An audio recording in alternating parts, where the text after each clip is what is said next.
Hey folks, it's Matt once again. Welcome back to another review. And this is of the film Brainscan from 1994. Now, I had reviewed this for first time viewing a long time ago,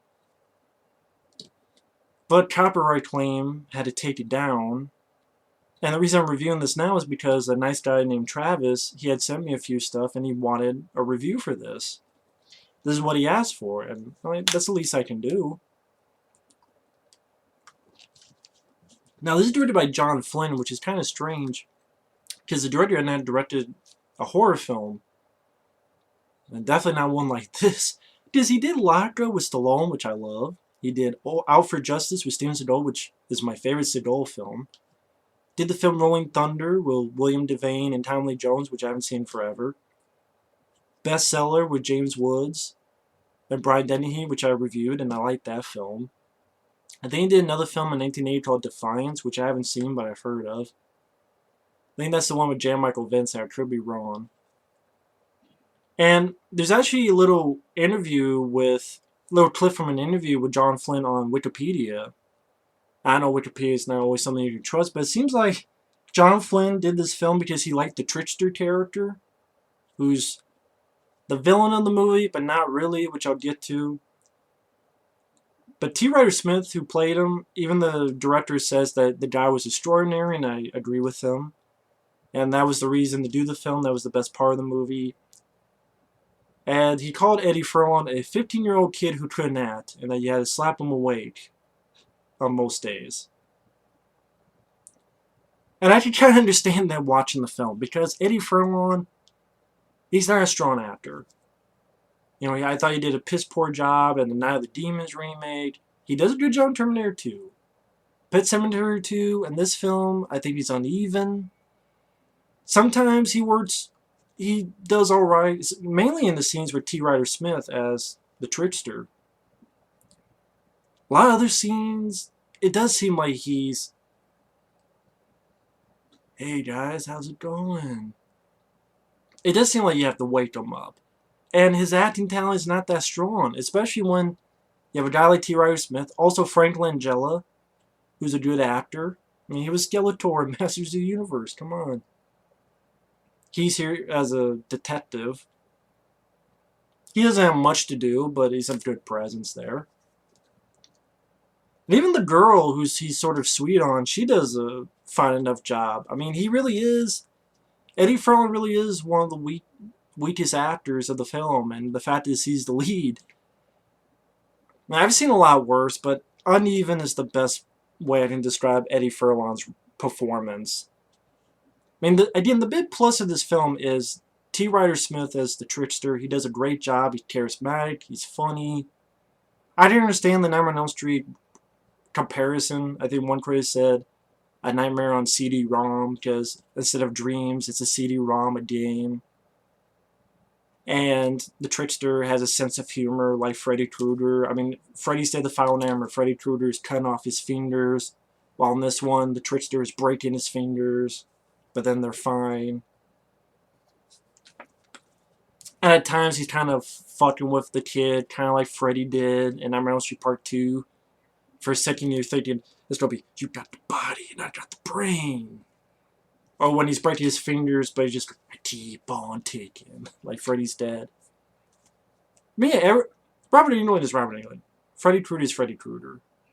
But I still think T. Ryder Smith, I don't know if he's done any other films, but he did a great job as it. I think that's an underrated performance, because no one really talks about T. Ryder Smith as a Trickster.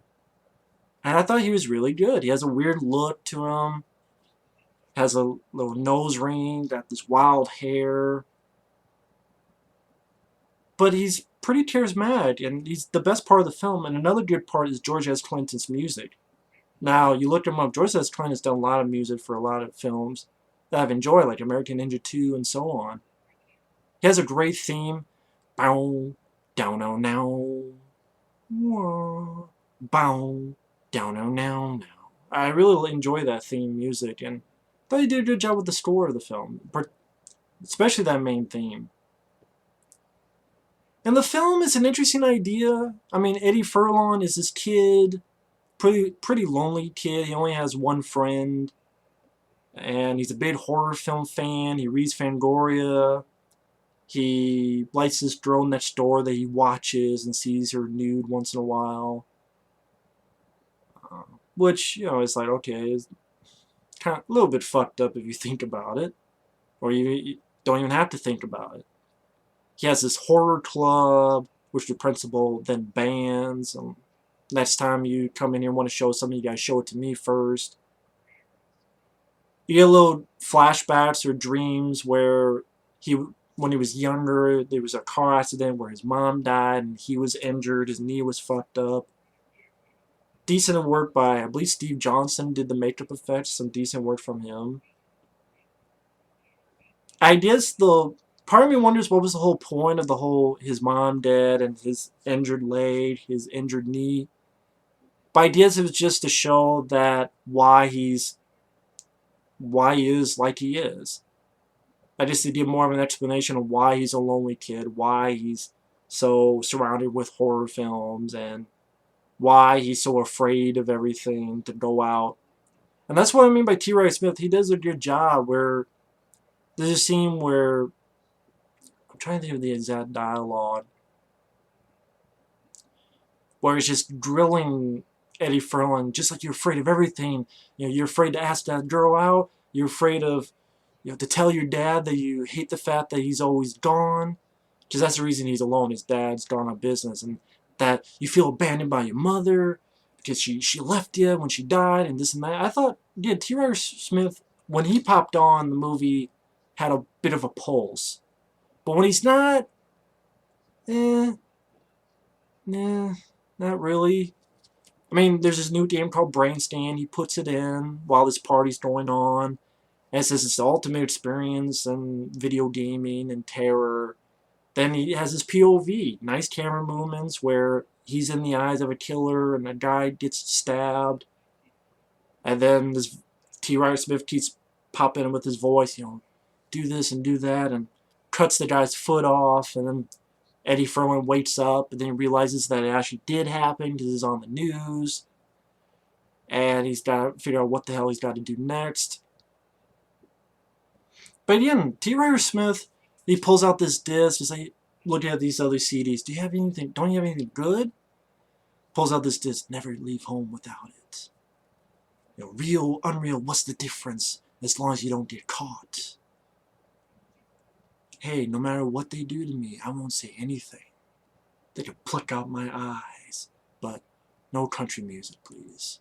Every man has his limits. Like T. Ryder Smith, I keep saying T. Ryder Smith like 50 times because he is the best part of the movie.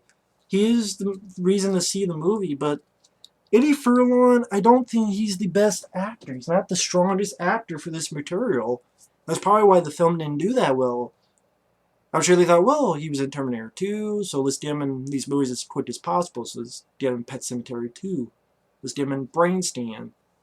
They didn't do much of anything. And because he's not that strong of an actor. He has his moments when he's getting angry and getting pissed at T. Ryder Smith, at the Trickster. It wasn't supposed to be real. I didn't want to kill anybody.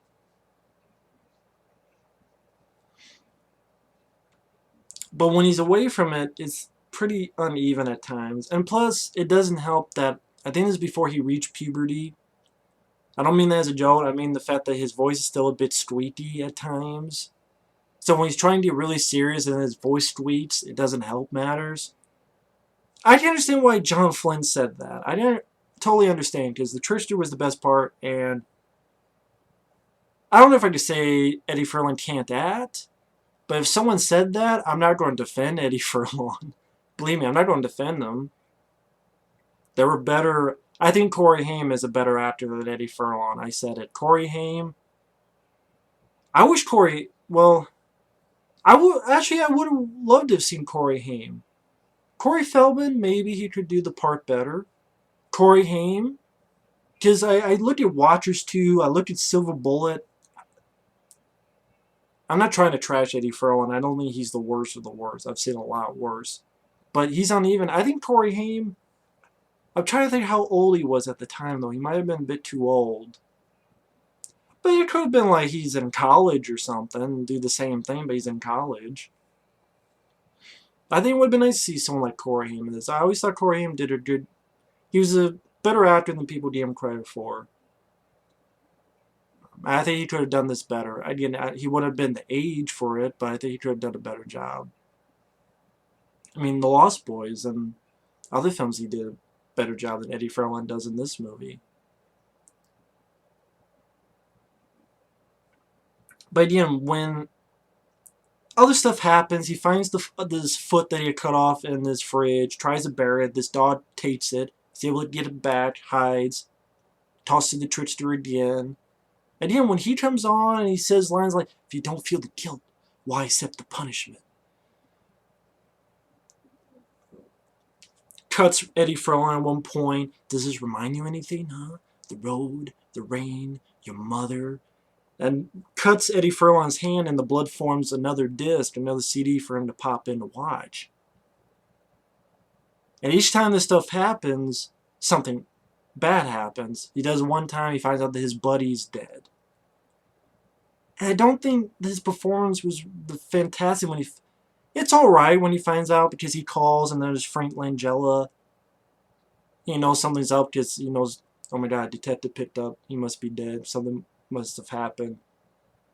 His reaction's alright, Eddie Furlong, but I think he could have done more, but with a better actor.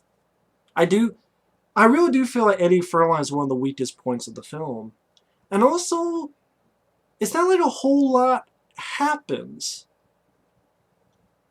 Because other than the first time that it happens, when he kills someone, and he doesn't realize it, he wakes up, his moments that he talks with his room with the trickster, which is sporadically, and even one where the trickster actually sits down and watches the Three Stooges,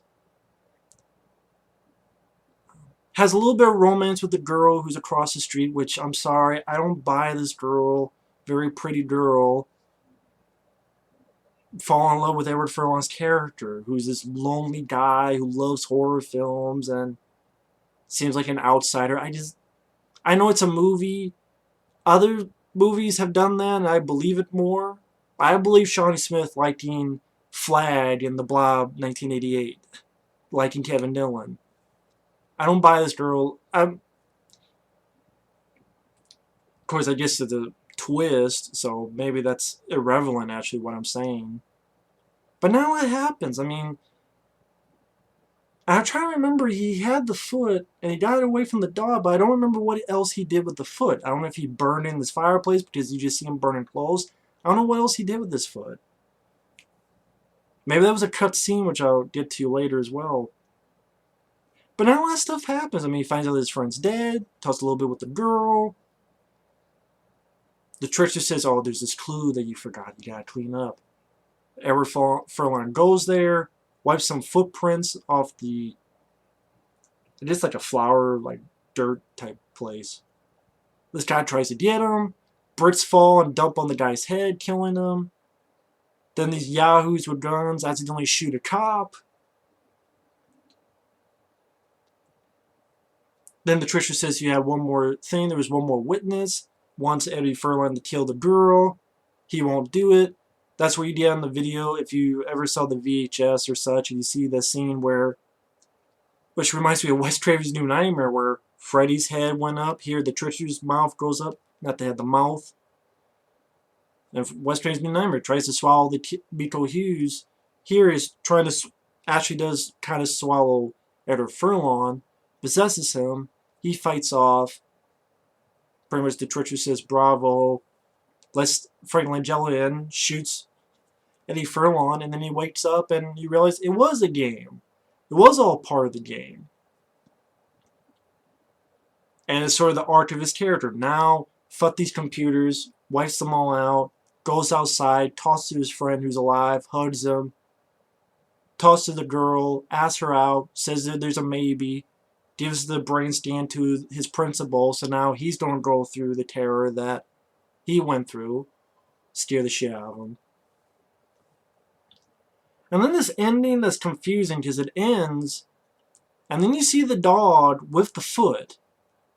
And I think he goes up in front of Edward Furlong's place. Now, part of me wondered, okay, is this the principal now part of his game? Where he also had to do this, and a foot was cut off, and this is part of his game now? Or is this supposed to make the audience think, oh no, maybe it wasn't all a game, maybe something was real? It almost looked like a deleted scene that was cut out and then they put it on here just for the shits and giggles. I don't think it needed that last scene. It makes it more confusing. Dude, I can only assume, oh, it's the game being played by the principal now. But I'm like, but why is the dog carrying the foot to the Edward Furlong's house? At least it looked like his house that he lives in. It just made it more confusing. So I thought the last scene was pointless. I don't think it was needed. I like the dog. The dog's cute, but that's about it. And I understand why this film didn't do well, because other than the Trickster and the store, there's not much going on. I mean, if you're going in for gore, not much gore. The little flashback dream of when Eddie Furlong's character was younger and his knees all a little bit fucked up. The stabbing of the guy in the first murder. And then when he cuts the foot off, you see a little bit of blood when it's cut off. That's pretty much all you do for... And then, of course, the makeup on the Trickster's face. That's pretty much it. I guess you did a moment where Edward Furlong's fighting the Trickster and he gouges the guy's eyes a bit.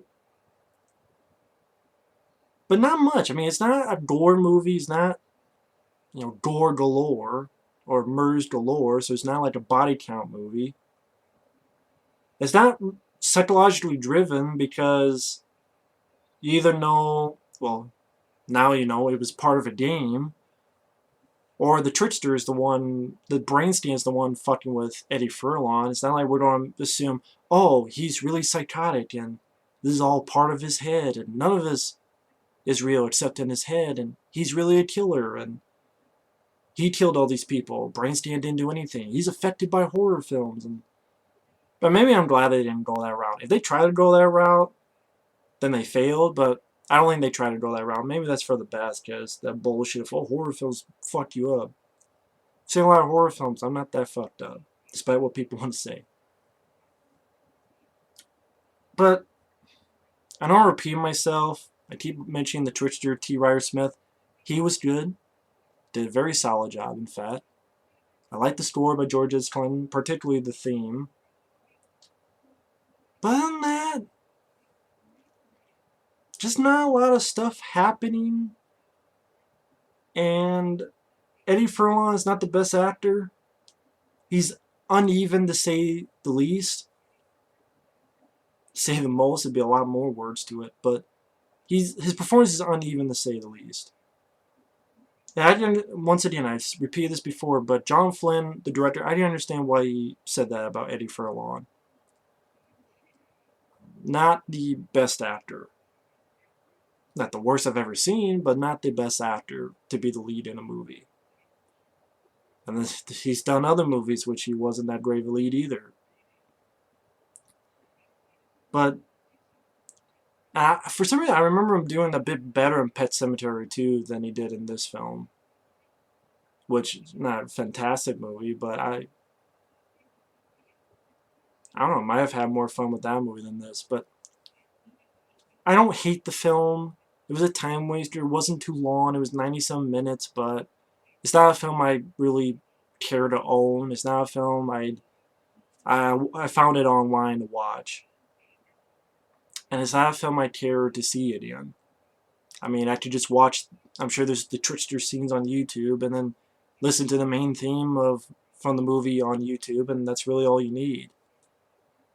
But it's not that emotionally driven either. I think they could have done more with the fact that the whole beginning with the dream and his mom who died. Again, I thought the fact that his knee was hurt was going to come back into it somehow, some way. Some form that he has that scar, but once or twice it's referenced, I'm like, well, were you trying to go somewhere? And something was cut out, or there's going to be a little bit more drama in that department, or what's the deal here? I don't know. And the last shot with the dog on the foot wasn't needed, just made it more confusing. I don't know what the hell their point in that was. Oh, it's the principal playing the game. Well, then why is the dog going to Edward Furlong's house? Why wouldn't it be going to the principal's house? Which we don't know what the fuck it is because we've never seen the principal's house.